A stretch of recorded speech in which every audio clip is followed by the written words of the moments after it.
who is not able to repay their loan in the usual course can come forward, and all the genuine needs of our customers we try to take care. With that control over the NPAs, I think our NIMs are quite safe and there will not be any fall, at least in this quarter. Going forward, I can't tell you what will happen, how the situation unfolds.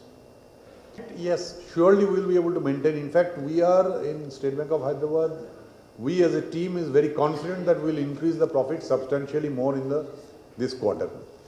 The reason is that we are able to control the NPAs, unless other than an unforeseen situation, our NPAs, we expect that it will come down substantially below in this quarter.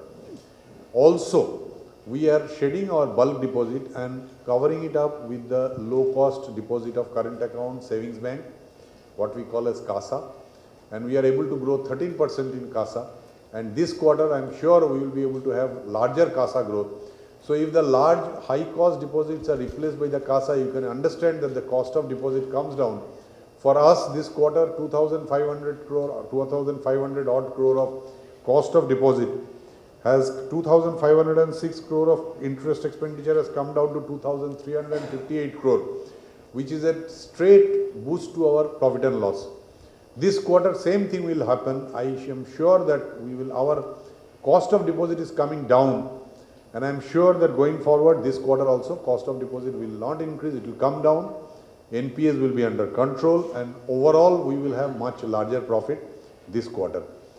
Generally, everywhere historically 31st March show higher profit for all banks, not only our bank. Every bank shows higher profit than what they have shown in Q2 or Q3.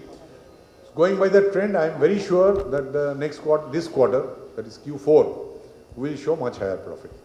Regarding the capital, this 10.85, if you have kindly seen, this 10.85, we have not added the profit made by us for the purpose of capital adequacy.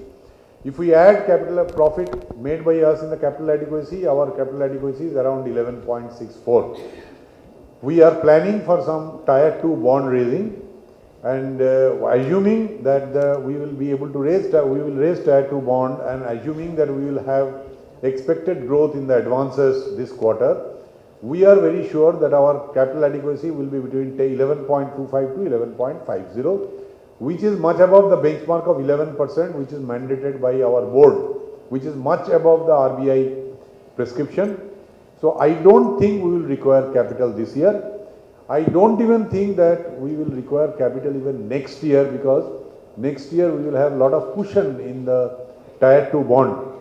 So we might raise Tier 2 bond even next year, but I don't think we will need the capital. However, it is too premature to discuss about the next accounting year. This year we will not require any capital. Our home loan growth Y on Y is 20%, but our CAGR for last 5 years is 24%. That will give you generally what happens is the yearly growth on a particular year is more than the CAGR. Why? Because the economy is growing. If the CAGR is 10, you should do 15. That is the general accepted rule. So if the CAGR is 24, we should have done at least 26-27% of growth in the housing loan. We have done 20%. That possibly answers your question. We give excellent service in the housing loan. We try to give excellent service to the housing loan. We try to take care of the requirement of the houses. When people buy houses, they come to us and we try to give the best of services. We have got dedicated groups called RSCPCs who give quick services and quick documentation and release the housing loan. Still our growth is 20%.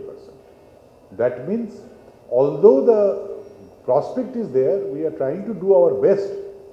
Still there is a chance, still there is a possibility that this home loan sector can do better. And as I was telling, with the economy growing well next accounting year, I am sure home loan will have at least 25% growth.